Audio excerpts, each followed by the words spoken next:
जय श्री ओम नमः सिद्धिवे ओम नमः सिद्धि ओम नमः सिद्धिवे। नमो अरिहन्ताणं नमो सिद्धाणं नमो आयर्याणं नमो वज्रायाणं नमो लोये सबसाहूणम्।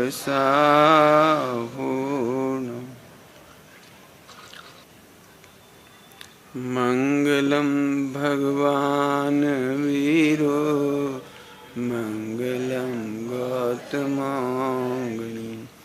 मंगलम कुंद कुंदार्यो जैन धर्मस्तु मंगलम सर्वमंगल मांगल्यम सर्वकल्याणकारकम प्रधानम सर्वधर्माणां जयं जयतु शासनम्।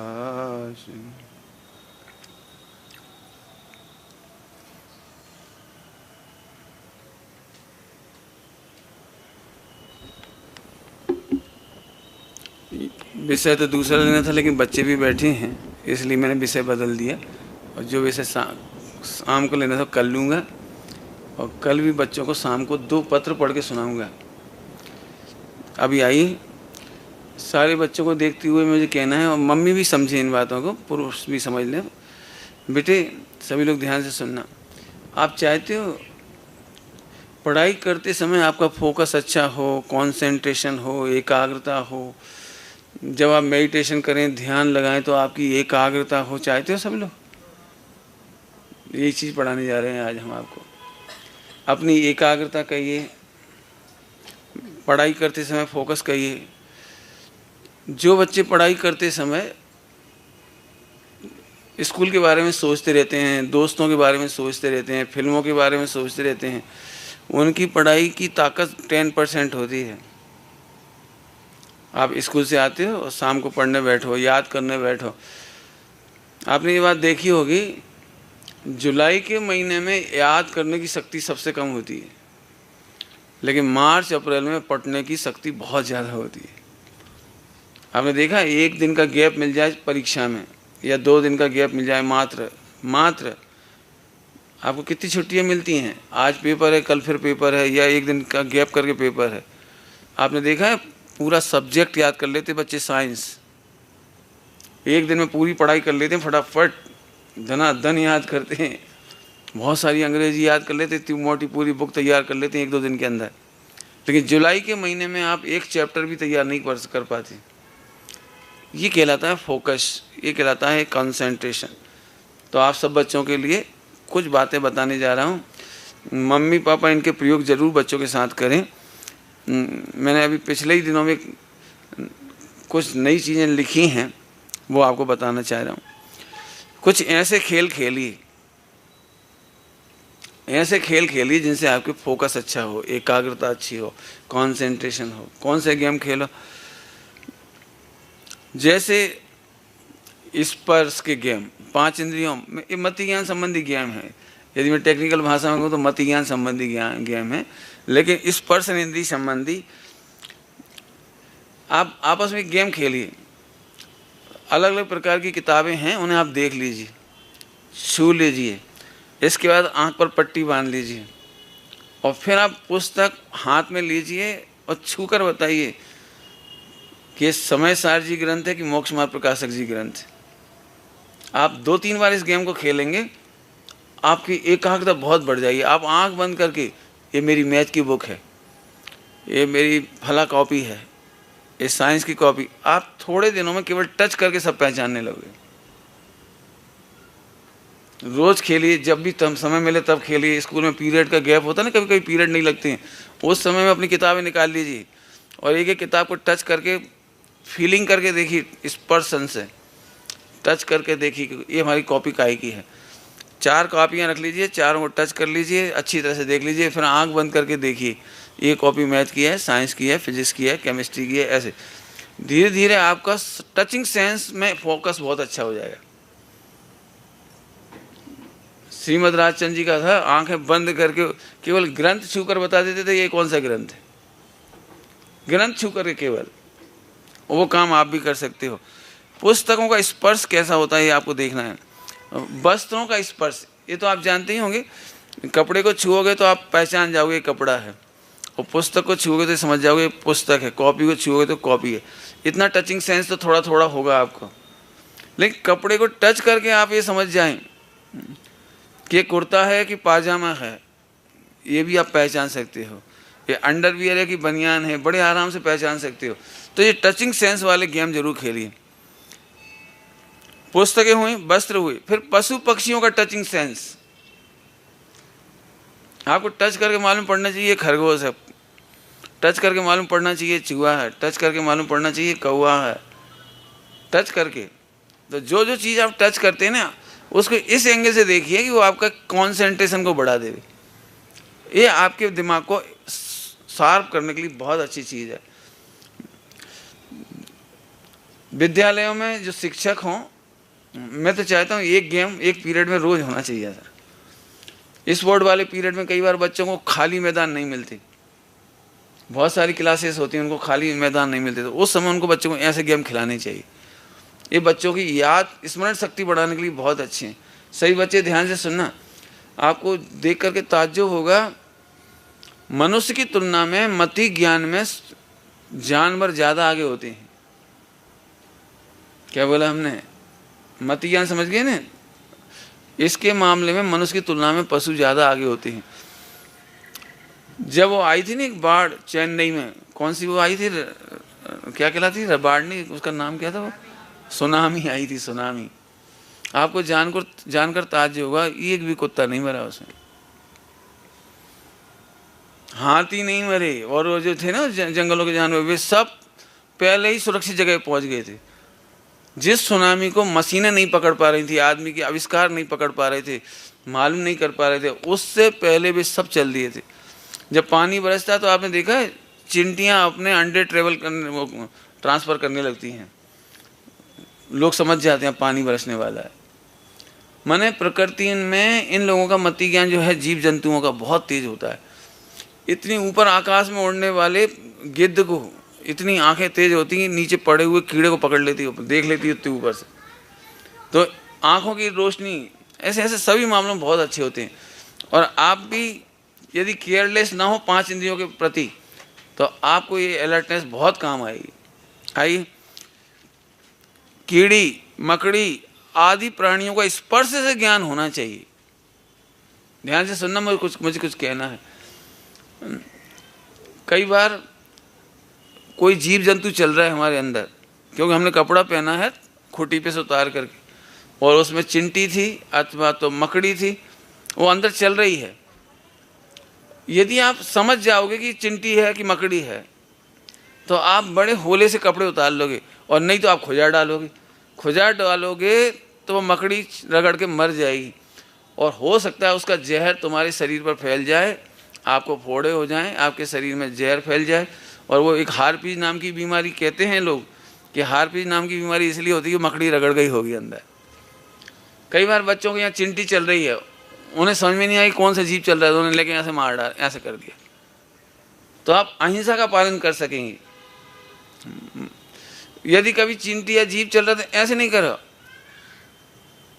अंदर लाल चिंटी चल रही तो खुजाओ मत एकदम, वो मर जाएगी। इतना इंटेंशन में भी आपको असंख्यात गुना पुण्य होने लगेगा। तो स्पर्श के मामले में इतना तैयारी होनी चाहिए। प्राणियों के स्पर्श से ज्ञान, स्पर्श और इंद्रिय संबंधी गेमों में बच्चों को रस्सी पर चढ़ना उतरना आना चाहिए। स्कूलों में होना चाहिए व्यवस्था, मोटी रस्सियों पर, पतली रस्सियों पर बच्चे चढ़ सके, उतर सके। ये बात मैंने क्यों ऐड की इसमें, कि जब कभी भी आजकल आग लगती है तो खिड़की एक बहुत सुरक्षित रास्ता होता है उतरने का। गवर्नमेंट ने भी अभी हर जगह स्कूलों में और क्या कहलाते तुम्हारी कोचिंग सेंटरों में आसानी से रस्सी सुलभ हो, उस सूरत वाले कांड के बाद से रस्सी सुलभ हो, ताकि बच्चे उसे पकड़ के उतर सकें। मैंने तो उस दिन सलाह भी दी थी, घटना हो जाने के बाद इतने सारे बच्चे ऊपर से कूद गए थे, जलती हुई बिल्डिंग में से कूदे थे बच्चे। एक वो 84-85 माला से लोग कूदे थे जब वर्ल्ड ट्रेड सेंटर में आग लगी थी, हवाई जहाज टकराए थे। तो उस समय मुझे ये विकल्प आया था। इस बार से मैंने सलाह देना शुरू की है कि बच्चों, आग नहीं लगेगी तो आप कैसे बचाओगे अपने को, आज से सोच के रखो। अपने विद्यालय में आग लग जाए तो आप कैसे बचोगे, कोचिंग सेंटर में आग लगे तो कैसे बचोगे। जिस भी नई बिल्डिंग में प्रवेश करते हो तो देखते हुए चलो चारों तरफ, एक्स्ट्रा अलर्टनेस रखो। यदि आग लग जाए तो हमें कहाँ से उतरना है, कहाँ से भागना है। आपको लिफ्ट का प्रयोग नहीं करना है। मैंने तो उस दिन कहा, इतने बच्चे सारे जीन्स पहने हुए थे। जीन्स एक बहुत मजबूत कपड़े हैं, पैंट भी बड़े मजबूत होते हैं। यदि फटाफट उनको उतार के फटाफट रस्सी बांध के उतरते तो सारे बच्चे बच जाते बड़े आराम से। जो 20-22 बच्चे मर गए थे उस दिन, वो सारे बच्चे बच सकते थे। तो कभी जल्दी से आज सुबह कहा था आत्मनियंत्रण, सेल्फ कंट्रोल। सोचो कर क्या सकते हैं, पहले से 2-4-6 ऑप्शन हमारे पास होना चाहिए। ये नहीं तो ये नहीं तो ये नहीं तो ये। इस मामले में तो मैं बच्चों से एक बात कहूँगा, श्रेणिक चरित्र जरूर पढ़े आप। श्रेणिक चरित्र में जो अभय कुमार जी की बुद्धि है, अभय कुमार की बुद्धि, चतुराई, तेनालीराम पढ़ो। और चलो, और क्या है आजकल बुद्धिमानी, बीरबल के किस्से। बीरबल के किस्से बच्चों को आने चाहिए, पढ़ना चाहिए, ताकि बच्चे, उन्हें ऑप्शन मिलना चाहिए कि हम इस समय क्या कर सकते हैं। तो ये चतुराई की बातें करो, चतुराई की चर्चाएं करो। बच्चों को रस्सी पर चढ़ना उतरना अवश्य आना चाहिए। चाहे बच्चियां हो या बच्चे, घर में आप रस्सी बांध दो और खेल खेल में बच्चों को चढ़ने उतरने की प्रैक्टिस कराओ। आगे, वृक्षों पर चढ़ना, पाइप पर चढ़ना उतरने का अभ्यास से आग लगने पर या संकट में वे आत्मरक्षा के साथ अन्य का जीवन भी बचा सकते हैं। तो ये वृक्षों पर भी चढ़ना उतरना आना चाहिए। पाइप पर जो पाइप लगे रहते हैं उनके ऊपर चढ़ना उतरना आना चाहिए। आग लगने पर, बिजली जाने पर, भूकंप आने पर, एक्सीडेंट होने पर उन्हें बचाव का ज्ञान होना चाहिए। साथ ही सर्वप्रथम उन्हें क्या करना चाहिए इसका भी नॉलेज, ज्ञान होना चाहिए। माने आग लगने पर सबसे पहले क्या करोगे? मैं कई बार पूछता हूँ बच्चों से, आग लग जाए तो सबसे पहले क्या करोगे? तो बच्चे कहते हैं हम आग बुझाएंगे। मैं, आप गलत करोगे। सबसे पहले आग मत बुझाओ। सबसे पहले फ़ोन यदि हाथ में है तो अपने मित्रों को, आसपास निकटवर्ती जो उसी परिसर में हों, प्राचार्य हों, संस्था के हेड हों, अपने माता पिता हों, या बगल में जो फटाफट पानी ला सकते हैं, बाल्टी ला सकते हैं, बुझाने के लिए रेत ला सकते हों, या जहाँ कहाँ एग्जॉस्ट वो लगे रहते हैं, क्या कहलाते हैं वो आग बुझाने वाला, जो फायर ब्रिगेड के सामान होते हैं, अग्नि बुझाने वाले, आपको वो सबका नॉलेज होना चाहिए। कभी भी घटना होगी तो आप बच जाओगे और बचा भी लोगे सबके लिए। तो इन चीज़ों का ज्ञान बच्चों को कराया भी जाना चाहिए। स्कूलों में भी मैं देख के कह रहा हूँ, जो लोग स्कूल खोलने की बात कर रहे हैं उनको ये बात समझें। माने बच्चों को प्रैक्टिकल नॉलेज होना चाहिए। ऐसे बच्चे ज़िंदगी में बेरोजगार नहीं हो सकते। ये बच्चे इंटरव्यू में सबसे पहले पास होंगे। तो इन बातों का ध्यान रखेंगे। उन्हें सबसे पहले घर में आवश्यक फ़ोन नंबर सभी को याद होना चाहिए। आजकल ये बहुत बड़ी समस्या हो गई, पता है आपको। कई बार तो खुद का भी फ़ोन नंबर याद नहीं रहता लोगों को। अब अपने मम्मी पापा या किसी के आवश्यक जो फ़ोन नंबर है वो भी याद नहीं होती। इस मामले में जो पहले वो डायल होता था ना, डायल करने वाला, लोगों को सैकड़ों हजारों फ़ोन नंबर याद रहते थे। लेकिन जब से मोबाइल आया है, नंबर निकाला वो सीधा डायल हो जाता है। तो ये बच्चों को फ़ोन नंबर याद होने चाहिए। Fire brigade, helpline, police station, railway station, इनके नंबर याद हों।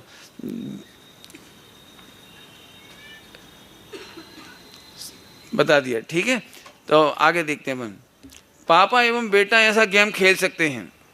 मम्मी बेटे, माँ बेटी, माँ बेटे वे भी खेल सकते हैं। मैंने कभी कभी एक प्रैक्टिकल करा सकते हैं कि अभी खिड़की में रस्सी बांधो, उतर के दिखाओ कौन पहले उतरता है, कैसे चढ़ते हो, कैसे उतरते हो। ये चाहे तो इसे खेल खेल में भी इसका प्रयोग कराया जा सकता है। अगला, रचना इंद्रिय संबंधी, मति ज्ञान के गेम बनाए हैं फोकस करने के लिए, एकाग्रता बढ़ाने के लिए। रचना इंद्रिय संबंधी गेम। कई बार लोगों को ये पता ही नहीं लगता हम आलू खा रहे कि केला खा रहे हैं। उन्हें मालूम ही नहीं पड़ता। मैंने आपको टेस्ट से पता लगना चाहिए। मैंने बच्चों को खाते समय पूछो कि आप तोरई की सब्जी खा रहे हैं कि गिल की खा रहे हैं, लगभग लगभग दोनों एक जैसी लगेगी, क्योंकि बेचारी इतनी झुक जाती है उसमें, क्या कहलाती है, इतनी तला जाती है मसालों में कि पता ही नहीं लगता। आप लौकी की सब्जी खा रहे कि ककड़ी की सब्जी खा रहे, डिफरेंस नहीं मालूम पड़ता। ऐसे और आइटम हैं, लेकिन बच्चों से पूछ पूछ करके आप कौन सी सब्जी खा रहे हैं उन्हें पता लगना चाहिए। आलू, केला, गिलकी, तोरई, टमाटर आदि के स्वाद में अंतर बच्चों को चखने मास से पता लगना चाहिए। खटाई, मिठाई, रायता, ठंडाई, भजिए में भिन्न भिन्न मसालों का ज्ञान, ये बहुत अच्छा ज्ञान है। आपको पता है, आप कई बार चीज़ें खा जाते हैं, बड़ा टेस्ट आता है, बहुत अच्छा लगता है, लेकिन थोड़ी देर बाद कोई पूछे आपसे, थोड़ी देर के तत्काल ही कोई पूछ ले, क्यों ये भजिया में नमक कम था कि ज़्यादा था या हरी मिर्च या वो लाल मिर्च या और क्या क्या वो आइटम डालते हैं, वो कैसा था, दाल सब्जी में छौंक कैसा था, उन्हें पता ही नहीं छौंक क्या होता है। तो ये रचना इंद्री का गेम है, माने आप रचना इंद्री के मामले में परफेक्ट हो जाएंगे। तो इस तरह से भिन्न भिन्न मसालों का स्वाद आपको पता लगाना। भोजन बनाने का सामान्य ज्ञान बच्चों को अवश्य होना चाहिए। कई बार बच्चों को ऐसे नमक डालना है तो बच्चे क्या देखते हैं, मम्मी सीधी सीसी लेती है और ऐसे डाल देती, ऐसे डाल देती, और बच्चे ने भी लिया और सीधा कूड़ दिया अब बच्चे को ये पता भी नहीं बच्चे को कि नमक की कितनी मात्रा किस अनुपात में डलती है। मैं जब वहाँ गया था सोनगढ़ 16 साल की उम्र में, सन 1980 में, तो मैं भोजन करने बैठा तो भोजन परसने वाले आए, वहाँ नमक को मीठू कहते हैं, मीठू। तो अब मीठू हम मीठा ही समझे तो हमने कहा दे दो, तो उन्होंने इतना सा पड़ता, हमें इतना से क्या है, ढंग से दो अब मैं समझा नहीं ना मीठू क्या होता है, तो एक बार, दो बार, तीन बार, उन्होंने 3 बार में भी इतना दिया। तो मुझे यही लगा 4 बार मांगा तो भी इतना से दे रहे। वो तो चखने पर पता पड़ा कि वो मीठू नहीं है वो नमक है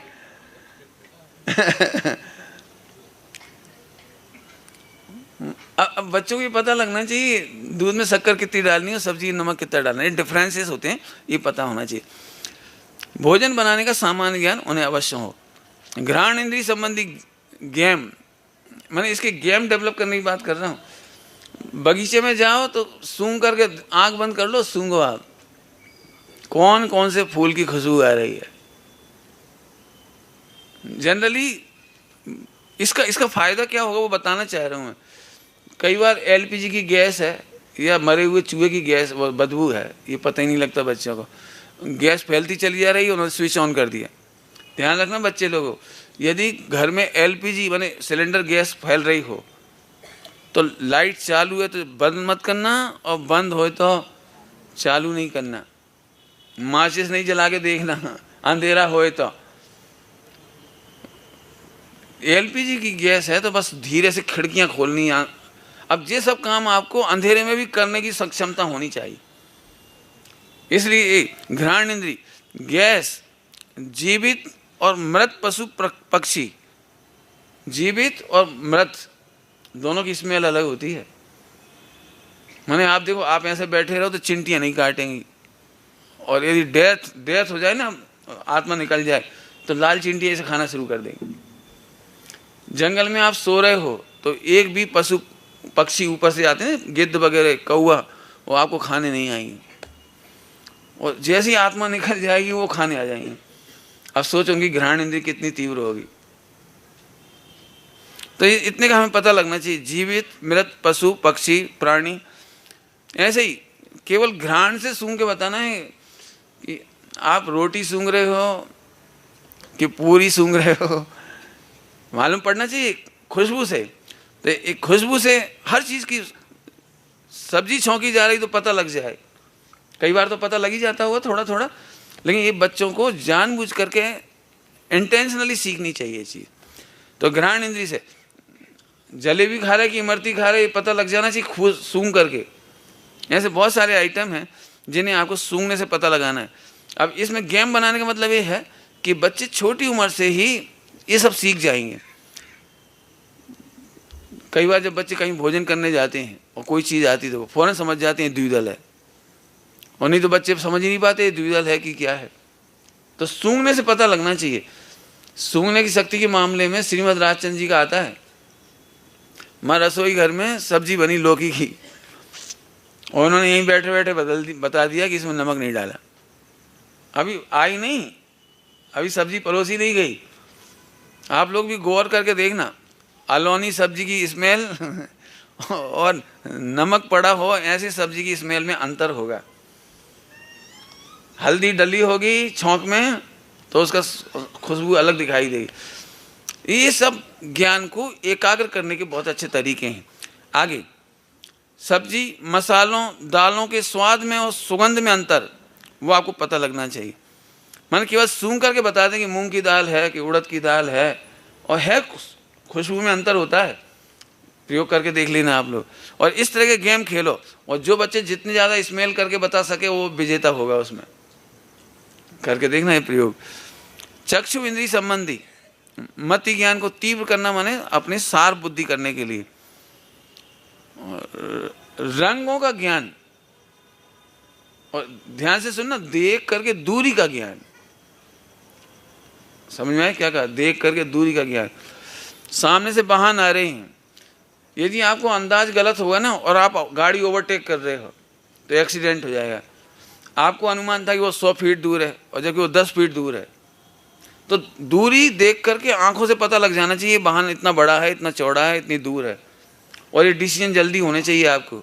नहीं तो सड़क पर आपको उतरना है कि नहीं उतरना है, कि ओवरटेक करना है या नहीं करना, ये निर्णय कैसे करोगे? ध्यान रखना, जितने एक्सीडेंट होते हैं वो चक्षु इंद्रिय की एकाग्रता नहीं होने से होते हैं। क्या बोला मैंने?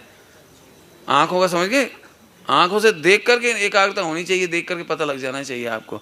तो आंखों से क्या गेम ऐसे खेले, रंग और दूरी, रंगों का पता लगना, देखते से ही दूरियों का पता लगना, साइज का अंतर का पता लगना, 5 इंद्रिय के विषय का अनुमान, आकार और दूरी, वाहन का निर्णय। सड़क पार करते समय वाहन चलाने में इसकी मदद मिलेगी आपको। एकाग्रता की बहुत ज़रूरत होती है। जब भी एक्सीडेंट होंगे तो एकाग्रता नहीं होती, ये समझ लेना आप। अगला, कर्ण। इस गेम में भी बहुत मज़े आ सकते हैं आपको। मैं तो एक आध बार पाठशाला में प्रैक्टिकल कराना चाहता हूँ। यदि एक कागज़ हम पटकें तो आपको आवाज़ सुनाई पड़ेगी कि नहीं पड़ेगी? अब बहुत एकाग्रता होगी तो सुनाई पड़ेगी। एक कागज़ का पन्ना भी गिरेगा ना तो आवाज़ सुनाई पड़ेगी। सब बच्चों को शांत कर दो और एक आलपिन पटको, आलपिन। अब देखो आपको आवाज़ आई कि नहीं आई। एक बच्चा धीरे से चलो, बिल्कुल धीरे से। अब यदि आप पढ़ रहे होंगे ना तो आपको पता लग जाए कमरे में कोई आया है। कई बार ऐसे होते हैं बच्चे, उन्हें पता ही नहीं लगता कमरे में कोई आया। और इसका फायदा काहे में मिल जाएगा सबसे ज़्यादा? कोई बताएगा बच्चों में से कर्ण इंद्रिय के मामले में? हाँ बताओ, बैठे बैठे बताओ, जोर से, जल्दी। हाँ, गलत व्यक्ति आएगा तो आपको पता लग जाएगा। गलत का मतलब थोड़ा सा और बता दो। रात को बच्चे ऐसे बेहोश हो जाते हैं कि चोर आकर के अपना सारा काम कर जाता है, उन्हें पता ही नहीं लगता। ऐसा नहीं है आवाज़ नहीं होती। आप एक काम करो, आजकल ये मोबाइल है ना, मोबाइल, इनमें रिकॉर्डिंग सिस्टम होते हैं ना मोबाइल में, आप इसकी रिकॉर्डिंग चालू करके कमरे में रख दो और कोई शांति से खड़े हो जाओ। आप हिलो मत, डुलो मत, कुछ मत बोल। आप इसके बावजूद देखो उसका मीटर आगे पीछे जा रहा है, क्या कहलाता है, ग्राफ बन रहा है वहाँ। इसका मतलब इतनी साउंड है कमरे में। हो सकता है आपको अपनी श्वास की आवाज़ नहीं मिल रही हो, लेकिन वो मोबाइल रिकॉर्डर है ना, वो आपकी श्वास की आवाज़ को भी पकड़ेगा। पंखा चल रहा है कि एसी चल रहा है, दोनों का अंतर समझ सकते हो आवाज़ सुन करके? पूरी तली जा रही कि पराठा तला जा रहा है आवाज़ पकड़ सकते हो? मैंने इतना इंटेलिजेंट होना चाहिए बच्चा, यहीं से बैठे बैठे बोल दे पराठे बन रहे। पुराने ज़माने की कहानियाँ हैं। एक व्यक्ति घर में रास्ते पर जाते आते, रात हो रही थी, शाम हो रही थी, तो घर में आए, बिल्कुल अननोन पर्सन, उनको रोका है घर में, बैठे बातचीत करते करते उनका कान, वो बगल के कमरे में रसोई घर था, वहाँ हाथ के टिक्कड़ बन रहे थे, तो वहाँ 4 टिक्कड़ बनाए गए। तो उसने सुन ली आवाज़ कि 4 टिक्कड़, फिर दूसरा, फिर ऐसे तीसरा, चौथा, समझ गए? और उसने सुन लिया। भोजन करने बैठे तो एक टिक्कड़ उसे परसा, उसने खा लिया। इसके बाद उसने हाथ धोने लगा। बोले क्यों? वो एक और लो। बोले भैया आप लोग भी तो खाओगे। नहीं नहीं नहीं, हमारे पास तो बहुत है। नहीं बहुत नहीं है, 4 टिक्कड़ है। एक हमने खा लिया, एक एक आप 3 लोग खाओगे, ऐसा थोड़ी होता है। मैंने इतना ध्यान। मुनि दशा के बारे में लिखा है, मुनि दशा के बारे में कि उन्हें कभी तपेली में से कोई चीज़ नहीं परसती। तपेली में से एक प्लेट में शोधन करके उनके हाथ में आहार दान करती हैं। तो भी मुनिराज अनुमान लगा लेंगे कि इनके घर में कितना घी है, कितना भोजन है, कैसी गरीबी है। जो उसमें लिखा है ना, कम कीमत के चावल दे करके अधिक कीमत के चावल ले आए बदल करके, तो मुनिराज आहार नहीं लेंगे। इतनी गरीब स्थिति में इतने महंगा चावल लेने की स्थिति कहाँ से है इसकी? यदि लाया हो तो बदला हुआ तो लेंगे ही नहीं। भी ऐसे अनुमान लगा लेंगे। यदि आपको पवित्र दिगंबर मुनिराज बनना है तो ये 5 इंद्रियों का गेम जरूर खेलना। मैंने आपको इतनी पहचान करना आनी चाहिए साउंड के द्वारा। साउंड से पता लगेगा। आप देखिए कौन कौन सी आवाज़ सुन सकते हो आप। तलने की, उबलने की आवाज़, छौंकने की आवाज़। मुझे बताना ये बातें। कई बार नल खुला छोड़ देते हैं और सोचते हैं पानी भर रहा है, हम अभी हला रहे। आप देखना, मैं तो चाहता हूँ बच्चों को आप बिठा दो आंख बंद करके और उससे कहो देखो हमने बाल्टी लगाई और नल चालू किया है। साउंड के चेंज को आप फील करो और हमें यहीं से बैठ के बताओ इस समय बाल्टी आधी भर गई, पौन भर गई, पूरी भर गई। ये गेम खेलना बहुत ज़रूरी है। मैं अक्सर देखता हूँ हमारे सब भाइयों के साथ अक्सर ये होता है, वो पानी भर के ओवरफ्लो होता चला जाता है। आपने टंकी का देखा है? टंकी में यदि पानी चढ़ रहा है तो उसका साउंड अलग होता है। फिर वो पानी ओवरफ्लो का गिरता है तो साउंड होता है, लेकिन हमें साउंड पहचानते ही नहीं है। फिर कोई याद दिलाता है भैया वो आपकी टंकी ओवरफ्लो हो रही। अच्छा ओ सॉरी, 1 घंटे से ओवरफ्लो हो रही। तो और वो 1 घंटे से आपके कान कहाँ थी? मैं चाहता हूँ इतनी एकाग्रता होनी चाहिए तो ये काम बहुत आएंगी। पानी भरने की आवाज़ है ना, दूध गिरने की आवाज़, घी गिरने की आवाज़, अलग अलग साउंड होंगी सबकी। तेल गिरने की आवाज़, कागज़ गिरने की आवाज़, कॉपी गिरने की आवाज़। साउंड करके देखना सब बच्चे लोग और इसको गेम में कन्वर्ट कराओ। और काय के लिए पढ़ाई में नहीं बात कोई बताएगा? हेडिंग क्या था इसको पढ़ाने का मेरा? हाँ वेरी गुड, एकाग्रता बढ़ाने का उपाय है। अब आपको पढ़ाई में बहुत उपयोग लगेगा। याद करने की क्षमता बहुत बढ़ेगी, आपको अपनी चीज़ पहचानने की शक्ति बहुत बढ़ेगी। एक बात सुनना बच्चों, किसी घर में अंधा व्यक्ति कोई हो, अंधा व्यक्ति, और घर में आग लग जाए तो जीवित और सुरक्षित वो व्यक्ति बच जाएगा। क्यों? उसको रोज हैबिट है, क्योंकि उसकी आंखें नहीं है तो उसे रोज हैबिट है कि इतने कदम चलने पर मुझे मुड़ना है, इसके बाद यहाँ मुड़ना है, इसके बाद यहाँ मुड़ना है, इसके बाद बाहर निकल जाना है। मैं तो चाहता हूँ बच्चों को भी ये प्रैक्टिकल गेम खेलने चाहिए। आंख बंद कर लो और आपको घर पार करके सड़क तक आना है। फायदा किस में मिलेगा इसमें? इधर आ जाओ, उधर उधर क्यों घुस रहे? इधर बैठ जाओ सामने, इधर आ जाओ बेटे, इधर सामने आ, दोनों जने इधर आ जाओ। बहुत पास है, अपने पास जगह कौन कम है कुछ। अच्छा आगे से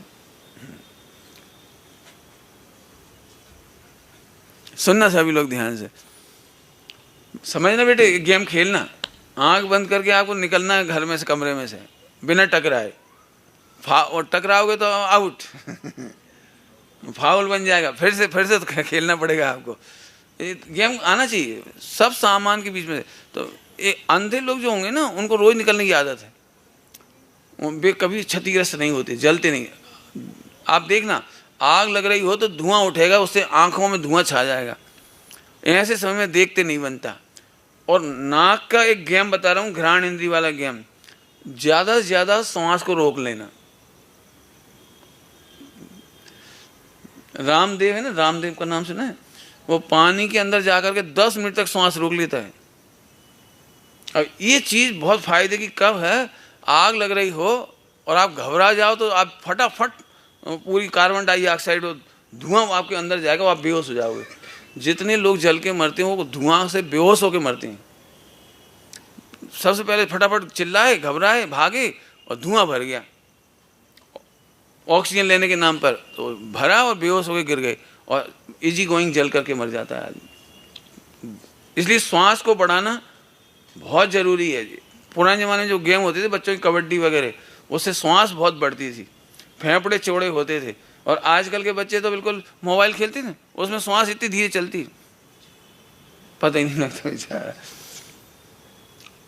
इन बातों का ध्यान रखना सभी बच्चे लोग, तो कभी भी घटना घटेगी तो आप बच सकते हैं उसमें। आपने कौन कौन सी आवाज़ ये सब बताई मैंने। विद्युत मीटर का स्वर, आपने देखा रात को जब सोते हैं ना तब बिजली के मीटर की आवाज़ बहुत ज़्यादा आती है। सुबह 5 बजे मीटर की आवाज़ सुनो और 10 बजे सुनो तो बहुत फर्क पड़ेगा। 10 बजे आपको मालूम ही नहीं पड़ेगा मीटर चल भी रहा है कि नहीं चल रहा है। कोलाहल में से एक बहुत अच्छा मति ज्ञान का भेद है, कोलाहल में से भिन्न भिन्न स्वर को पहचानना। इतने बच्चे एक साथ गा रहे हैं ना, और बहुत टीचर अलर्ट होगा तो फौरन पकड़ जाए वो गलत उच्चारण बोल रहा है, वो सही उच्चारण बोल रहा है। फिर केवल यहीं बैठे बैठे वाहनों का स्वर से पहचानो। बोलो भाई, स्कूटर में भी बहुत सारी क्वालिटी कौन कौन सी होती है, नाम कौन कौन से थे स्कूटर के, आपने देखा है? हर स्कूटर की साउंड अलग है, हर कंपनी की मोटरसाइकिल की आवाज़ अलग है, यहाँ से हर कार की आवाज़ अलग है। यदि आप अलर्ट होंगे ना तो आप कमरे में बैठे बैठे बता दोगे चाचा आ गए। तुम्हें कैसे पता लगी चाचा आ गए? क्योंकि चाचा लैम्बरेटर चलाते हैं और उनके चलाने की स्टाइल तक आप पकड़ जाओगे, कैसे झटके से बंद करते हैं कि झटके से स्टार्ट करते हैं, क्या करते हैं। आपको आंख बंद करके बिठा दिया जाए और देखने ना दिया जाए कि कौन चला रहा है, तो आप आंख बंद और कान बंद में भी आप बता दोगे कि कौन चला रहा है। मैंने इतने निपुण आप हो सकते हैं। तो ये सब देखना, वाहन का निर्णय करना, आंख बंद करके सारा घर, लेटरिन, बाथरूम, सड़क पर जाने के गेम खेलने चाहिए। अग्निकांड के समय इसमें मदद मिलती है। और मन का एक गेम है भावार्थ, निर्णय, तर्क, विचारशैली और अव्यक्त का निर्णय। जल्दी पढ़ा दिया, इस पे 1-2 घंटे भी प्रवचन हो तो कम है। माने यदि आपको बढ़िया विद्वान बनना है, मोटिवेशनल स्पीकर बनना है, एनालिसिस करना सीखना है, व्याख्यान देना है, तो मन के गेम हैं। भावार्थ कैसे निकालोगे आप, निर्णय कैसे करोगे, तर्क शक्ति कैसे चलाओगे आप, लॉजिक कैसे चलाओगे, इन सब के भी गेम होने चाहिए। एक बहुत अच्छा शब्द इस्तेमाल किया है इसमें, चलता है मार्केट में, लेकिन आपने सुना हो नहीं सुना हो तो मैं सुना रहा हूँ। You have to try to listen unsound। समझ में आया कुछ? साउंड, अभी तक गेम कौन से बताए थे? साउंड के गेम। अब मैं कह रहा हूं आप अनसाउंड सुनिए। ये काम यदि आ जाए तो बहुत कमाल का काम है। अनसाउंड सुनिए, अनसाउंड। बताता हूं 2-4 एग्जाम्पल अनसाउंड सुनने का। साउंड के पीछे एक चीज होती है अनसाउंड। कैसी होती है? जैसे मम्मी चिल्ला चिल्ला कर कहती मार डालूंगी तुझे, हड्डी पसली तोड़ दूंगी, आज तू जिंदा रह जाए तो मेरा नाम छोड़ देना। अब ये साउंड है। और अनसाउंड क्या होगा इसमें से, समझ गए? बच्चा बिल्कुल नहीं डरता, बिल्कुल पुलिस स्टेशन नहीं गया, FIR लिखाने नहीं गया। क्यों? कोई इतनी धमकी दे तो FIR नहीं करना चाहिए? क्यों? बॉडीगार्ड नहीं मांगने चाहिए मुझे मेरी मम्मी से बचाओ? लेकिन आज तक एक भी बच्चा उधर नहीं गया FIR लिखाने के लिए। पता है सबसे ज्यादा धमकी कौन देता है जिंदगी में? सबसे ज्यादा जिंदगी में यदि धमकी देता है तो मम्मी और पापा, और कोई धमकी नहीं देगा। लेकिन इसके बावजूद भी सबसे ज्यादा प्रेम उन्हीं से ही मिलता है। अब ये अनसाउंड है, अनसाउंड। 2-4 एग्जाम्पल दूं बच्चों को समझने के लिए।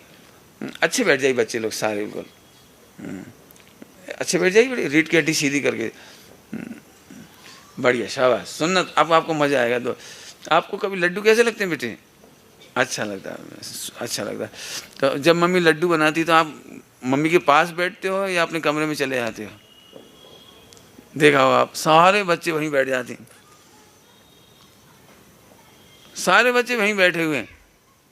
फिर वो अब मम्मी आधा घंटा बनाएगी, लेकिन आधा घंटा तक रोकना बड़ा कठिन काम। फिर मम्मी थोड़ा सा दे दो, तो मम्मी भी सोचती है बच्चे ही थे अपने लाडले, तो छोटे छोटे मिनी लड्डू बना करके दे देते छोटा छोटा। अब वो तो फटाफट खा जाते हैं, पूरा मुंह में डाला वो घर। अब मम्मी नैक, बुंदेलखंड में नैक कहते हैं, थोड़ा सा और। तो 2-3 बार होने के बाद मम्मी जोर से बोलती है, अब साउंड सुनना और अनसाउंड बताना है ना।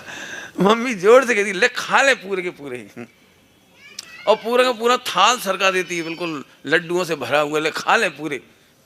फिर कितने लड्डू खाते हैं आप लोग? अरे मम्मी कितनी खुश होकर के पूरे लड्डू दे रही है। अब समझ में आया साउंड का अनसाउंड। जिंदगी में ये चीज जरूर सीखना। कोई रेलगाड़ी में बहुत प्रेम कर रहा हो, बहुत बातें दे रहा हो, बहुत अच्छी मीठी मीठी दे रहा हो, और माता जी वो प्रणाम करने लगी हो, मैं तो आपका पुत्र जैसा हूँ, आपको देख के मुझे अपनी दादी माँ की याद आ जाती है, मेरी माँ बचपन में छोड़ के चली गई, आप मिले तो मुझे। इनकी बातों से सावधान रहो। जो साउंड अच्छी दे रहा है लेकिन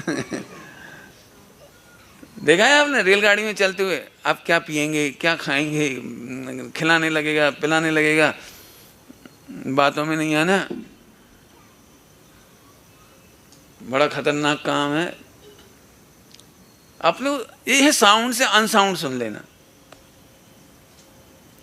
कई बार मम्मी बच्चों से कहती बेटा पढ़ाई करो पढ़ाई करो पढ़ाई करो, 3-4 बार में पढ़ाई नहीं करी तो फिर मम्मी जोर से बोलती है, सुनो तुम्हारी किस्मत खुल गई, आज से पढ़ाई मत करना और कल से स्कूल मत जाना, तुम्हारा नाम कटवा दे रहे, और ये बस्ता डाल आओ कुएं में। लाओ तुम्हारा बस्ता आग लगा दें, आज के बाद कसम है तुम्हें हमारी। कितनी प्यारी कसम। कसम है हमारी जो तुम पढ़ाई करो, आज के बाद पढ़ना नहीं, जाओ खेल लियो, तुम जी भर के खेले आओ। बोलो भाई मम्मी खुश हो गई ना। बोलो आपने देखा है मम्मी क्या कुछ रही हो, बच्चा किताब पकड़ लेता है और मम्मी छीन रही किताब, नहीं मम्मी मम्मी पढ़ाई करेंगे।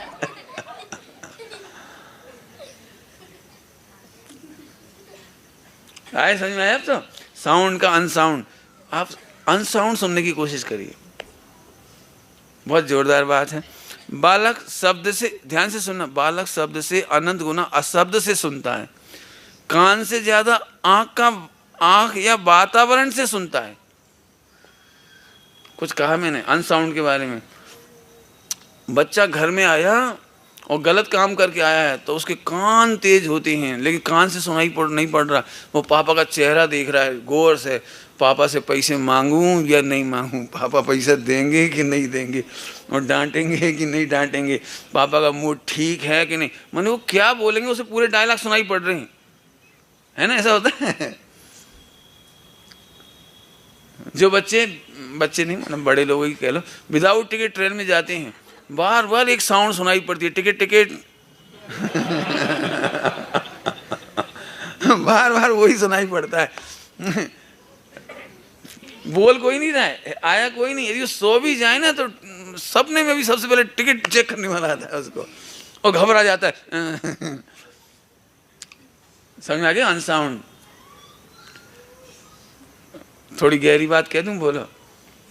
स्वाध्याय करने का ये फायदा है कि हम अनसाउंड को सुन सकते हैं।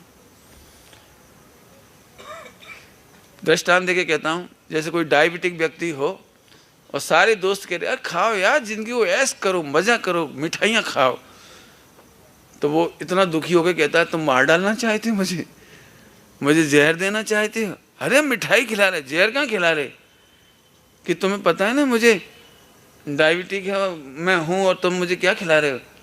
मैंने उसको सुनता है, ये दृष्टांत दिया। ऐसे मुझे आपसे कहना है, जब भी 5 पाप करने की इच्छा हो तो अनसाउंड में हमें नरक दिखाई दे, 4 गति दिखाई दे, बस वो बच्चा कभी गलत काम पे नहीं करेगा। जैसे आपको टीसी का डर है तो आप विदाउट टिकट नहीं चलोगे, नरक 4 गति का डर लगता होगा ना तो आप ये 5 पाप और 4 कसायों से बच जाओगे। भरी सभा में ये बात कह रहा हूँ, बहुत ध्यान दे करके सुनना आप, बहुत ध्यान दे करके।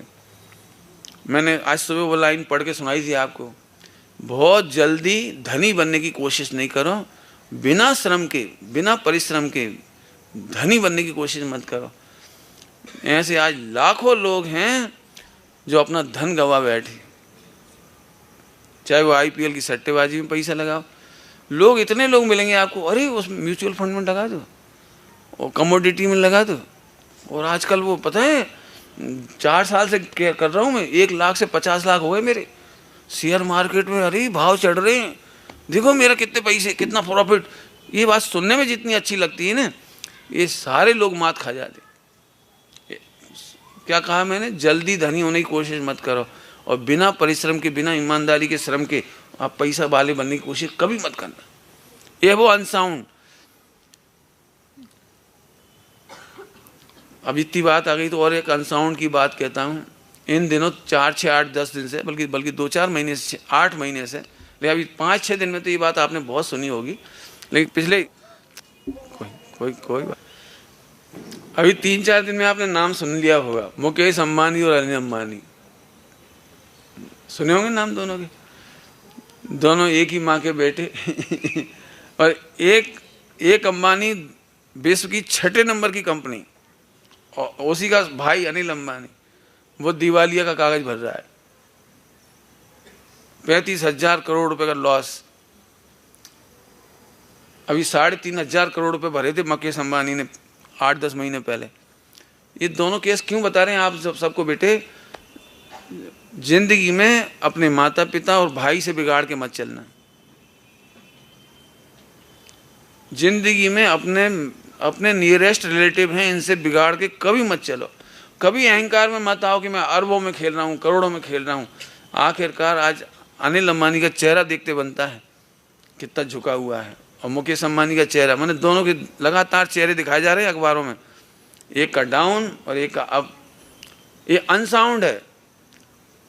कर्जा लेकर कोई बड़ा नहीं होता, ये अनसाउंड है। अरे साहब बैंक ने 50,000 करोड़ रुपए दे दिए, तो 50,000 करोड़, कल विजय माल्या बन जाओगे, क्या करोगे फिर? कभी नहीं करना। इसलिए ये बात समझना। अनसाउंड के मामले में थोड़ी सी चर्चा और। झगड़ा से असहानुभूति हो, घृणा, अलगाव सीखता है बच्चा। बच्चे कहते सुनते कुछ नहीं, लेकिन सीखते हैं। मम्मी पापा के झगड़े से वो क्या सीखता है? घृणा करना सीखता है, असहानुभूति सीखता है, अलगाव सीखता है, अनियंत्रित होता है, उत्तेजित होता है, 13 प्रकार की कसाएं सीख जाता है देखते देखते बच्चा। आपने देखा है किसी विश्व की किसी भी किताब में नहीं लिखा हुआ क्रोध करना चाहिए, मान करना चाहिए, माया करना चाहिए, लोभ करना चाहिए, हास्य करना चाहिए, रति करना चाहिए, जुगुप्सा करना चाहिए। किसी दुनिया की किताब में नहीं लिखा है, लेकिन बच्चा ये सब सीख जाता है, 13 कसाएं सीख जाता है। अच्छा माहौल देखता है तो दया आदि के श्रेष्ठ गुण भी देखकर ही सीखता है। मति ज्ञान के कारण ही श्रुत ज्ञान के विश्लेषण जोरदार होते हैं। भाववाचक संज्ञा, आबाल वृद्ध सभी इससे ही सीखते हैं। अनसाउंड की एक बहुत अच्छी चर्चा, सभी लोग ध्यान से सुनना, क्योंकि आप सबसे ही कहना है मुझे ये बात। यदि आज तक आपको जिनेन्द्र देव की प्रतिमा देखकर, भगवान की प्रतिमा देखकर सम्यक दर्शन नहीं हुआ, इसका मतलब आप अनसाउंड नहीं सुन पा रहे। क्या कहा मैंने? आप भगवान जिनेन्द्र देव की प्रतिमा देख करके सम्यक दर्शन नहीं कर पा रहे। समझ नहीं आया कुछ? मैं दृष्टांत देता हूँ। शाम का समय छोटा एक दृष्टांत देता हूँ। छोटे छोटे बच्चे होते हैं और पापा के साथ पहली बार डफर सिस्टम में गए। अब उसे तो पता नहीं क्या करते हैं वहाँ पे, कैसे खाना पड़ता है, कौन से रूल्स रेगुलेशन है, क्या करना नहीं करना उसे मालूम नहीं। तो पापा के साथ गया तो बड़ा घबरा रहा था, मम्मी इतनी बड़े लोग, इतने सारे लोग आएंगे, इतनी बड़ी पार्टी होगी, मुझे क्या करना है आप बताओ तो उसने कहा कुछ मत करना, पापा को देखते रहना। समझ गए नियम? क्या करना है? पापा को देखते रहना। अब पापा बिल्कुल नहीं बोलेंगे, देखो। और पहली बार बच्चा गया, आप बता सकते हो बच्चा कोई गलती करेगा कि नहीं करेगा? वो केवल पापा को देखना है उसे। अब पापा और बेटा सबसे पहले पहुंच गए थे, कोई था ही नहीं वहाँ। निश्चित है कि भोजन करने नहीं जाएंगे, सब वहाँ बैठेंगे, 2, 4, 6, 8, 10, 50 लोग इकट्ठे होंगे तब भोजन करने जाएंगे। तब तक पापा तो बैठे रहे 10-15 मिनट।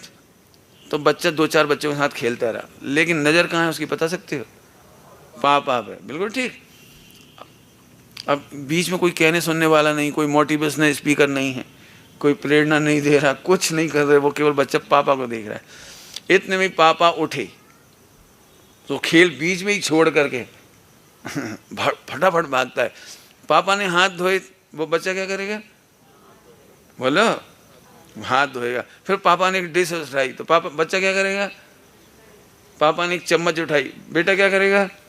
समझ गए सभी लोग? आगे तो कुछ कहने की जरूरत ही नहीं। उठाएंगे तो वो उठाएगा, खाएंगे तो वो खाएगा। ऐसा नहीं है पापा रसगुल्ला उठा रहा है, वो लाल मिर्ची उठा रहा।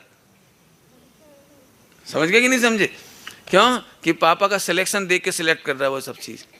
ये दृष्टांत दे दी। मोक्ष जाना है किसी को, सम्यक दर्शन करना है, आत्मानुभूति करना है, जिनेन्द्र देव का दर्शन करो। बच्चे लोग उत्तर दोगे?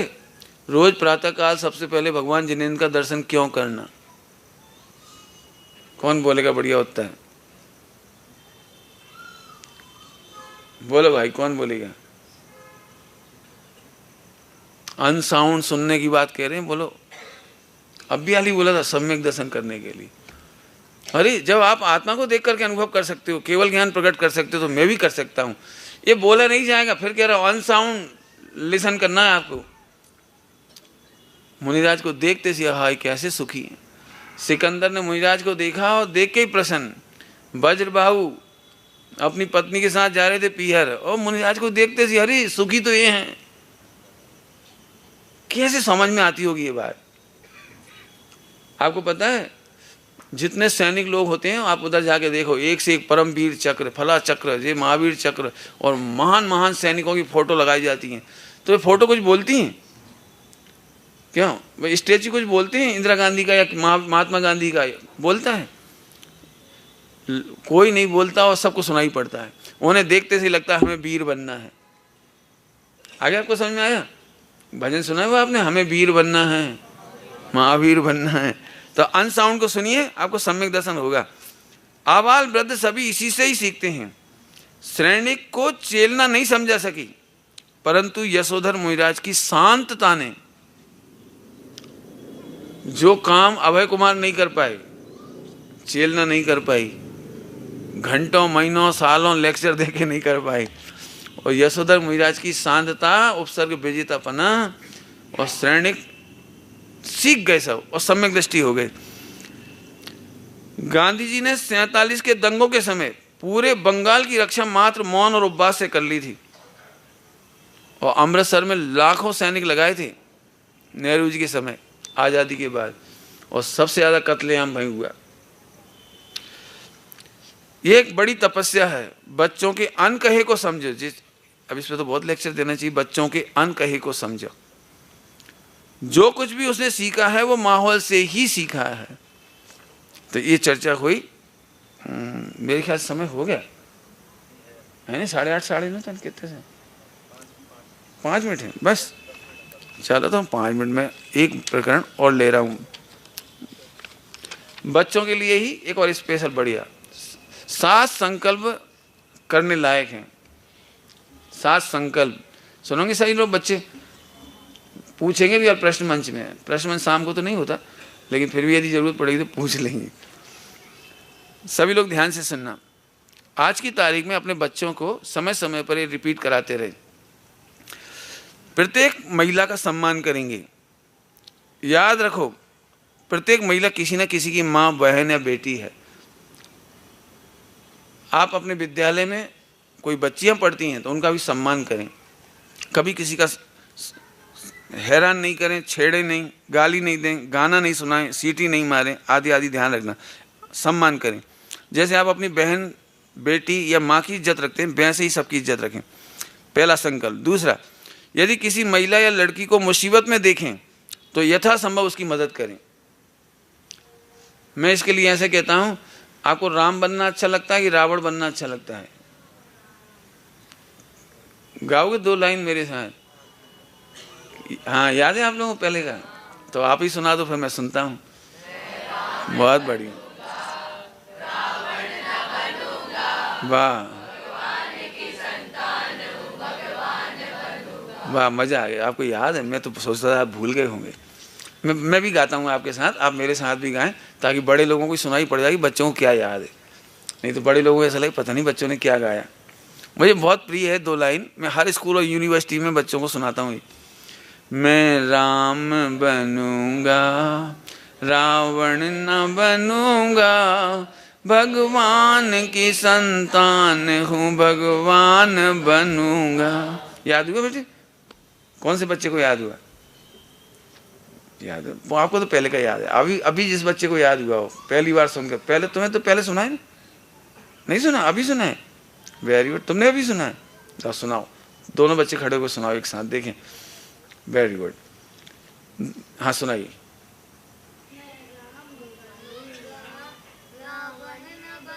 वाह, वेरी गुड, बहुत सुंदर। फिर एक बार में याद हो गया, मैंने बहुत बढ़िया बात। और किसको याद हो गया? नए बच्चों को, नए बच्चों को। चलो 2 को और याद हुआ, वेरी गुड। अपन संकल्प पूरे पढ़ लें, टाइम बचेगा तो फिर सुनेंगे। मुश्किलों में संघर्ष कर रही महिला या लड़की के साथ खड़े रहेंगे या उसकी आवाज उठाएंगे? मैंने कोई संकट में हो, रेलगाड़ी में लड़कियों को कई बार परेशान करते हैं लोग, मेले में परेशान करते हैं, आप फौरन ग्रुप बनाइए और खड़े हो जाइए, अपने मित्रों के साथ खड़े हो जाइए। आपको तब कैसा लगता है जब आपकी बहन स्कूल कॉलेज से परेशान होकर आती है? तब आपको दुख होता होगा किसी ने बचाया नहीं, कोई ने हेल्प नहीं की। हम सुधरेंगे और युग सुधरेगा, हम सुधरेंगे जग सुधरेगा। हमेशा संकल्प करो कि कोई भी मुश्किल में लड़की अकेले में फंस गई हो तो उसका संघर्ष करेंगे, उसे बचाएंगे, उसके साथ खड़े रहेंगे। ज़रूरत पड़ेगी तो कोर्ट जाना पड़े तो कोर्ट जाएंगे, माने सहयोग करते रहेंगे उसका। बस या रेल में महिलाओं या बुजुर्गों को पहले सीट देंगे। बसों में अपन आराम से सीट पर बैठे हैं और लड़कियों के आगे पीछे लड़के खड़े हूट कर रहे हैं, धक्का दे रहे हैं, चिढ़ा रहे हैं, हैरान कर रहे हैं। आप अपनी सीट छोड़ दीजिए, उन्हें बिठाइए। ये चौथा संकल्प। 5वां संकल्प, नौकरी के समय, वैसे तो बहनों के लिए मैं मना ही करता हूँ लेकिन फिर भी लिखा है, नौकरी के समय कार्यस्थल पर महिलाएं सहकर्मियों के साथ सम्मान एवं विनम्रता के साथ व्यवहार करेंगी। 6, सार्वजनिक स्थलों पर अमर्यादित आचरण, अभद्र और अश्लील भाषा का प्रयोग नहीं करेंगे, गाली नहीं बकेंगे, इशारे नहीं करेंगे, फिल्मी गाने वो जो गलत होते हैं वो ऐसे नहीं गाएंगे जिनसे कोई परेशान हो। अपने घर में आने वाली घरेलू कामगार महिलाएं काम करने आती हैं, झाड़ू पोछा करने आती हैं, बर्तन मांजने आती हैं, रसोई बनाने आती हैं, कोई भी काम से ले आती हूँ तो उनका भी पूरा सम्मान रखेंगे, उन्हें हैरान परेशान नहीं करेंगे। ये 7 संकल्प हर वीर लड़के को, वीर समझिए आप वीरों की कायर हो, फिर से बोलो, मैंने सुना नहीं, पक्का। तो ये 7 संकल्प हर बच्चे को लेने लायक है, इनका आप ध्यान रखना। इस तरह से अभी अपन ने इसकी चर्चा की है, 7 संकल्प बता दिए और इसकी भी बात ली। नेक्स्ट चर्चा अपन कल करेंगे। ओम नमः शिवाय। जैसा कि आपने प्रवचन में कहा कि अंधे होकर के घर से बाहर निकलने का प्रयास करें स्कूल कॉलेज से होने में, तो इसमें से इस प्रकार की प्रकृतियां तो नहीं बनती कि मैं बंदा नहीं नहीं नहीं नहीं नहीं, बहुत बढ़िया, ऐसा नहीं होता। ये तो मति ज्ञान की तत्परता शॉर्पनेस के लिए है, बढ़िया, नहीं बंधेगी, चिंता नहीं करना। आपको इतना बढ़िया होगा कि बाद में कभी मति ज्ञान ही नहीं बचेगा, केवल ज्ञान हो जाएगा। मैंने मेहनत करेंगे।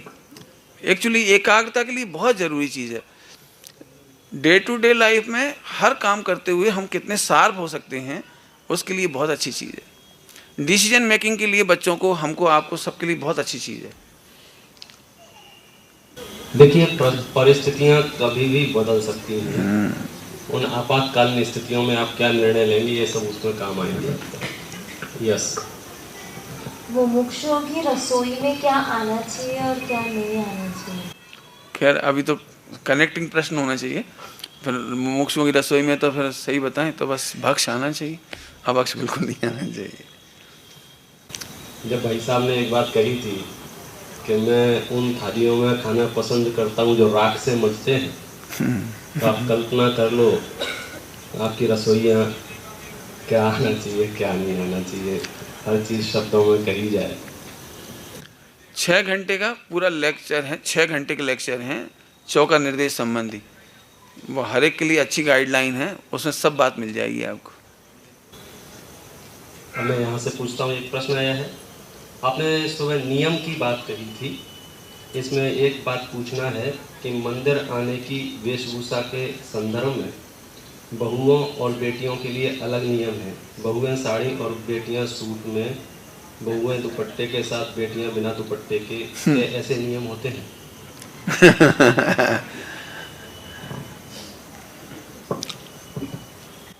और इसके लिए लंबी कहानी तो नहीं सुनाऊं, एक छोटी सी बात ही सुनाता हूँ। जहाँ आप कभी एक काम देखना, मैं फिल्मों की बातें करता हूँ, चलो फिल्मों वालों ने संगीत का और ड्रेस का कितना ध्यान रखते हैं, आप इसे देखो। यदि हम मस्जिद का दृश्य दिखाते तो वहाँ का साउंड, म्यूजिक, कपड़े, बनारस के घाट दिखाएंगे तो वहाँ के कपड़े, वहाँ की ड्रेस, वहाँ का संगीत सब अलग अलग होता है। हम लोग पता नहीं क्यों हम अपनी आइडेंटिटी खोते कि हम अपने जैन मंदिर आते तो हमारी ड्रेस नहीं होती।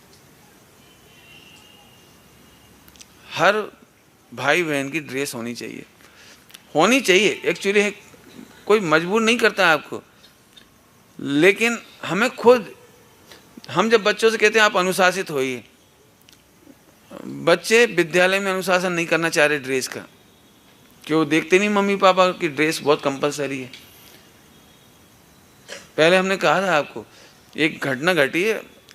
एक ईसाई व्यक्ति, उसकी 2 बच्चियां थीं 14-16 साल की, और एक दिन दोनों बच्चियां वो स्लीवलेस और टॉप, ऐसा क्या कहलाता है, ऊंचे कपड़े पहन करके आ गई वो। तो पापा ने सीधे सीधे नहीं कहा, उन्होंने एक बात पूछी बच्चों से, दोनों बच्चियों से, बेटे आप ही बताओ कि कचरा कहाँ मिलता है। तो बच्ची हंसने लगी, कचरा तो हर कहीं मिल जाता है। और बेटे हीरे माणिक मोती ये कहाँ मिलते हैं। तो पापा ये तो गहरे गहरे खान में मिलते हैं, हर किसी को हर कहीं नहीं मिलते, समुद्र की गहराइयों में मिलते हैं। तो फिर तीसरा प्रश्न पिता ने पूछा बच्चियों से, बेटा तुम अपना शरीर का सौंदर्य, शरीर का स्वरूप, वैभव, जो भी आप कहो, इसे आप कचरा समझती हो या रत्न समझती हो। अब बच्चियां सोचने लगी कि हर किसी को हमारा शरीर अवेलेबल हो जाए, हर कोई देख ले, चाहे जैसे नजर करे लोग, चाहे जैसा सोचे हमारे लिए, तो हम कचरे की तरह हैं। मैंने पिताजी को कहना नहीं पड़ी, वो बच्चियां फौरन बोली, पापा जी आज के बाद से अभी ड्रेस हम नहीं पहनेंगे, हम हर किसी को आसानी से अवेलेबल नहीं होंगे। और उन्होंने तत्काल कपड़े बदल करके उन कपड़ों को फिर कभी नहीं पहना आज तक। बच्चों को समझने समझाने जैसी, ऐसी जैन मंदिर की एक बहुत प्यारी ड्रेस होनी चाहिए। जो मार्केट में बिजनेस में जा रहे हैं अलग जा रहे हैं, वो अलग, लेकिन अर्ली मॉर्निंग आने वाले तो कुर्ते पजामे में आ सकते हैं। धोई दुपट्टा दी बेस्ट है, हमारा धोई दुपट्टा दी बेस्ट है। बच्चे स्कूल जाते हैं इसलिए वो उसी ड्रेस में आते हैं, लेकिन जिनके लिए अनुकूलता होती हो, महिलाओं के लिए, पुरुषों के लिए, वो अपनी ड्रेस कोड जरूर बनाएं। मतलब मूल प्रश्न जो था ना वो तो दूसरा था कुछ। हाँ क्या, उसमें भावना ये थी कि बहुओं और बेटियों की, समझ गए, उन दोनों के लिए अलग अलग आइडेंटिफाई नहीं कर रहे, हम सबसे ही कह रहे हैं ना। हम तो सबसे कह रहे हैं अच्छी कपड़े पहने, ऐसे कपड़े पहनो ही मत स्किन टच, स्लीवलेस और नाना प्रकार के। एक्चुअली क्या कहें, जिन मंदिर तो देश सौंदर्य भुलाने का और स्वरूप सौंदर्य देखने का स्थान है। जिन्हें भगवान का वैभव देख करके अपना निज आत्मा का वैभव देखने के लिए आते, प्रयोजन ये है। आप कभी नहीं देखेंगे शोक सभा में कोई भी कम्युनिटी की महिला हो, चाहे जैसे कपड़े पहन के चली जाए, कहीं भी शोक सभा हो, वहाँ सारे कपड़े अच्छे पहनते। तो हमारा क्यों नहीं हो सकता। देव मंदिर की, जिन मंदिर की आइडेंटिटी होनी चाहिए। बहुत बढ़िया। अगला, अष्टमी चौदस का महत्व समझाएं बच्चों को। बोलो कि आज अष्टमी चौदस है, तो वैसे तो बाहर का नहीं खाते, लेकिन दोस्तों का या ऑफिस का कोई प्रोग्राम होता है तो मानते नहीं है। तो अष्टमी चतुर्दशी का क्या है? अभी हम नहीं समझाएंगे, आपका जीवन, आपका आचरण, आपके घर का व्यवहार उन बच्चों को बताएगा। और बच्चे धीरे धीरे सुधरते। मैंने एक दिन कहा था, बच्चे यदि नहीं खा रहे हो, कभी कभी पार्टी में खा भी लेते हैं, तो बच्चे अभी त्यागी व्रती नहीं हैं। जैनत्व का इतना ही पता लग जाए कि नहीं खाना है, वे जानबूझकर होटलों में नहीं खाएं, बाजार में नहीं खाएं, रात को नहीं खाएं, ये बहुत अच्छी बात है।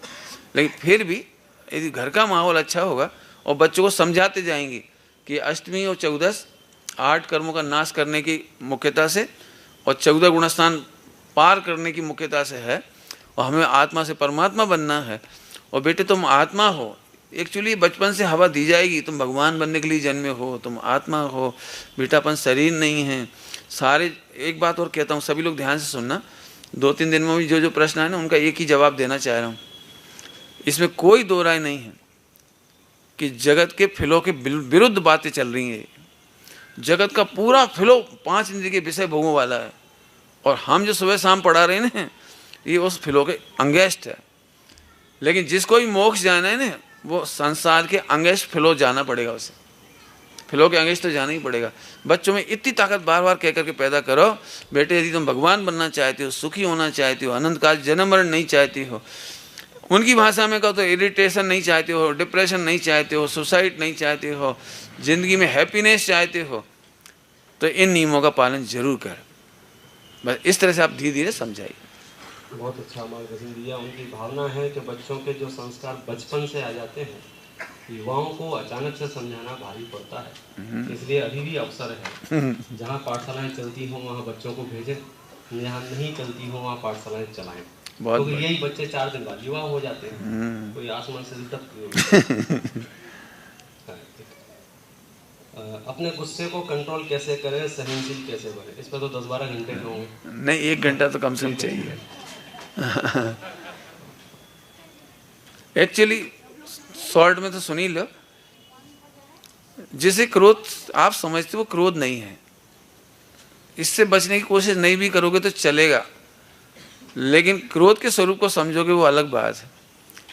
कोई भी माँ, कोई भी पत्नी अपने पति पर क्रोध नहीं करती, कोई पति अपनी पत्नी पर क्रोध नहीं करता, कोई सास अपनी बहू पर क्रोध नहीं करता। मैं ये कह रहा हूँ, ये कहलाता है इरिटेशन, और एक होता है एंग्री। गुस्सा और चिड़चिड़ापन में अंतर है। कई बार हम चिड़चिड़ेपन को गुस्सा समझते हैं, ये गलत है। चिड़चिड़ापन आता है जब बहुत प्रेम होता है। चिड़चिड़ापन, इरिटेशन तब आता है जब हमें किसी से बहुत अपनत्व होता है, लगाव होता है। इस बात का अंतर समझ। जैसे माँ बेटे पर क्रोध नहीं करती, क्रोध का लक्षण तो होता है बच्चे का बुरा चाहा जाए, हड्डी पसली तोड़ दी जाए, मार डाला जाए, इसे हम क्रोध कहेंगे। लेकिन कौन माँ ऐसी होगी जो बच्चे पर चिड़चिड़ाती है, मैंने क्रोध करती। क्रोध मैंने मार, मैंने उसका बुरा चाहना, क्रोध का लक्षण है बुरा चाहना। तो ये अंतर थोड़ा सा समझ लो। मैं नहीं समझता हूँ पूरे घर में कोई इस मामले में क्रोध करता है, सब चिड़चिड़ाते हैं। जब नहीं समझ में आती, बच्चे मानते नहीं तो चिड़चिड़ाती माँ, और क्या करे बेचारी। पत्नी नहीं मानती तो पति चिड़चिड़ा जाता है, मर जाओ, जाओ चूल्हे में चलिए, हम क्या करें। अब ये जो इरिटेशन है, उस समय भी उसे नहीं लग रहा है तुम चूल्हे में चली जाओ, कैसे भी मान जाओ। आपने देखा बच्चों पे आप झल्ला जाते हो, तो ये झल्लाना माने क्रोध नहीं होता। और असली क्रोध क्या है, बहुत फिर 1 घंटा लगेगा। इरिटेशन को आप क्रोध नहीं समझे, ये मैं जरूर कहूँगा। आप में से कोई पूछना चाहता है? हाँ। जैसे कि कोई होता है जो अपना जैसे पबजी वगैरह गेम है, हिंसक गेम है, वो गेम खेले और अपन को अहिंसा का उपदेश दे, उसकी बात सुननी चाहिए नहीं सुननी चाहिए? उसकी अच्छी बात तो सुनना चाहिए, उसकी पबजी को फॉलो अप नहीं करना। समझ गए बेटे? पबजी वैसे कोई भी ना खेलें, बिल्कुल नहीं खेलें। और जो वार्डन हो, शिक्षक हों, टीचर हों, मम्मी पापा हों, उनको तो और भी ज़्यादा जिम्मेदारी है कि वो ऐसे गेम बिल्कुल नहीं खेले। लेकिन उनकी अच्छी बातें तो मानना चाहिए। समझ में आया भैया? बहुत अच्छा। चलो एक अंतिम प्रश्न आज का है। हाँ, दिल कैसे जीते? हाँ, बस ये पूरी पढ़ाई इसी की चल रही है। आप दिल जीत लोगे। दिलवाणी